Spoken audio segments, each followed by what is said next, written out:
Ngelela bazingcwele entambama singena ezwini lethu esizolifunda nje sithi konke ukukhuluma siyokukhuluma phezukwalo.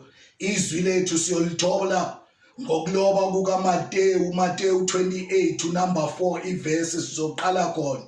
Lifundeka kanje isihloko sakhona ukuvuka nokuzibonakalisa kukaJesu ufowethu, kepha abalindi bathuthumela ngokuyesaba baba njengabafileyo. Kodwa ingelosi yaphendula yathi kwabesifazane, ningesabi mina, ngokuba ngiyazi ukuthi nifuna uJesu obebethelwe esiphambanweni. Ngakho lapha ngokuba uvukile njengokusho kwakhe, zanini nibone indawo lapho ebelele khona. Hambani masinyane nitshele abafundi bakhe ukuthi uvukile kwabafileyo. Amen bazingcwele.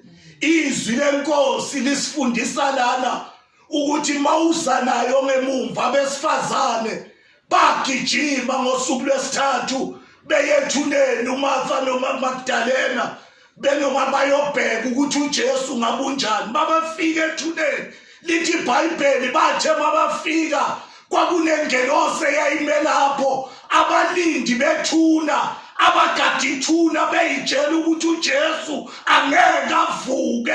Lithi banede babona ingelosi bathuthumela bethuka baba ngabafileyo as if bafile. Kodwa makufika abesifazane ingelosi yakhuluma nabo yathi ningesabi nine, nizothe ebandleni lonke sebathuthumela abangamazi uNkulunkulu. Kodwa ingelosi ithi ningesabi nine ngoba ningabathunywe uNkulunkulu ukuthi nize kuye. Ngizomema nje bonke abazalwane ukuthi entambama ezintweni zonke ekuguleni ekuthiwa kukhona, kodwa iBhayibheli lithi ningesabi nine. Bathuthela basaba bonke abebagadi ithuna, but ingelosi yaqinisa mama yathi ningesabi. Umlayezo enikwa yona, hambani niyotshela abafundi ukuthi uvukile. Namanje simelapho sizothi sibandla owethu uNkulunkulu uvukile. uKristu unqobile ithuna, unqobile ukuhlulile ukufa noma kungagula imizimba yethu, but uKristu uvukile unqobile ithuna. Nabazalwane bonke abazi bekholwa ukuthi sikhonza uKristu owanqoba ithuna, ababathi babeke intshe phezu kwakhe, kodwa yena wathuma ingelosi zalisusa. Uthi ningesabi, hambani nitshela abafundi ukuthi uvukile. Nithi abezwa lo mlayezo abahambe batshele nabanye ukuthi inkosi yethu iyaphila. Athi umhlabeni uJesu uyaphila. Ngiyawesaba ini na ngoba ithuna linqotshiwe. Sizothi entambama asihlale ngesibindi owethu uKristu umathambaka wekho ethuneni. Siyabonga bazingcwele besilethe lokho entambama ukuthi asesabi lutho. SinoKristu ophilayo, SinoKristu ophilayo, SinoKristu owanqoba ithuna, SinoKristu owamhlula uSathane, SinoKristu abathi bebeka intshe, but uNkulunkulu wathumela ingelosi ukuthi izowasusa. Makufika abesifazane bathatha imeseji kuthi tshela nabafundi. Namanje ibandla ke liphume indlela zonke ngiyotshela abafundi ukuthi uKristu uphilile. Bakhona bakhonza bazi ukuthi wafa ethuneni, kodwa thina simthanda ngoba wethu wavuka ethuneni. Yingakho ezwini lakhe uma lavuswa noKristu fulano waphezulu.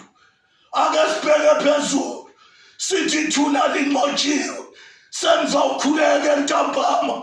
Sibonga nje lo mlayezo ukuthi awufike kubo bonke ukuthi owethu uKristu lathuna lalibekelwe yena, kodwa likhona ukumbamba, lahluleka lavuleka, lamdedela waphuma umlayezo wathwalwa ngomama uJesu uyaphila. Silethe lokho bazalwana, sikhulekele ntambama.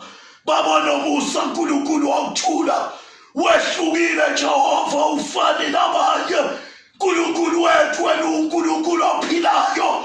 Bakhona abanye bayakhonzwa, kodwa bakhona ukuhamba banamlomo abakhuluma wena uNkulunkulu owanqoba ithuna, wanqoba ukuhlupheka. Nakuba sicindezelekile bathi siyagula, kodwa ngenxa kaKristu ophilayo sitshela izizwe zonke sithi uNkulunkulu wethu uthi indodana yakhe ifeza umsebenzi yanqoba ithuna.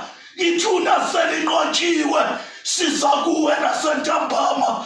Busisa iloyo naloyo uNkulunkulu wethu emakhaya esihlala kuwo, kulelo shedding bakhona abangazi ifriji yemtha inalutho, kodwa sizothi ithuna linqotshiwe.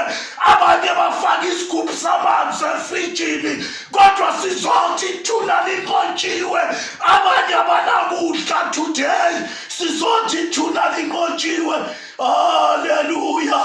South Africa yethu hamba ngesibindi. Corona unqotshiwe, awunasabelo phezu kwabantwana bakho. Sithi ngegama likaJesu waseNazaretha, wena uyaphila manje kuze kube phakade. Amen.